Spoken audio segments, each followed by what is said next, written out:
করব কাটা মাছ। তো কাটা মাছগুলো ধুয়ে রেখেছি, এবারে রান্না করব।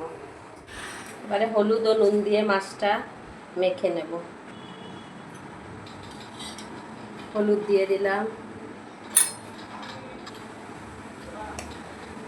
নুন দিয়ে দিলাম।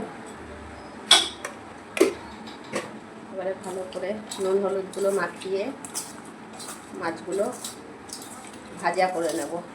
কড়াইতে তেল দিয়ে দিলাম, তেল গরম হয়ে গেছে, এবার মাছগুলো দিয়ে দিচ্ছি। তো এবারে একটু উল্টে পাল্টে দেবো মাছগুলো।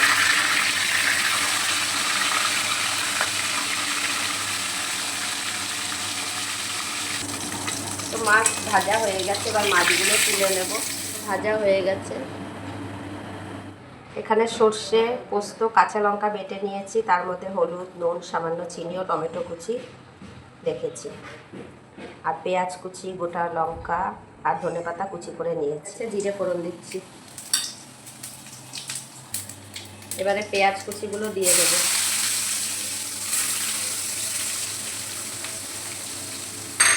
পেঁয়াজগুলো হালকা ভেজে নেব, তারপরে মশলাটা।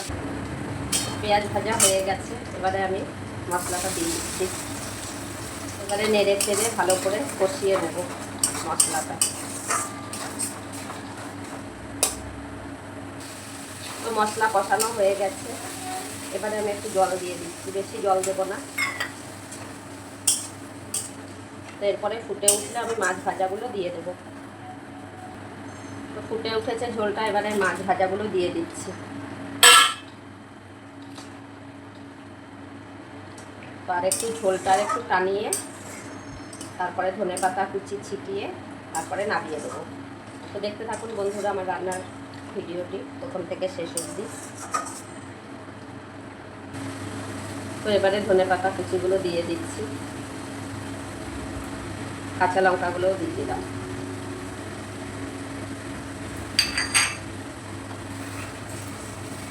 এবারে একটা পাত্রে নামিয়ে নেব। গ্যাসটা বন্ধ করে দিলাম। দেখুন বন্ধুরা কত সুন্দর দেখতে হয়েছে। আমার রান্নার ভিডিওগুলি যদি আপনাদের ভালো লাগে, লাইক, শেয়ার, কমেন্ট আর অবশ্যই সাবস্ক্রাইব করে পাশে থাকবেন। নমস্কার বন্ধুরা।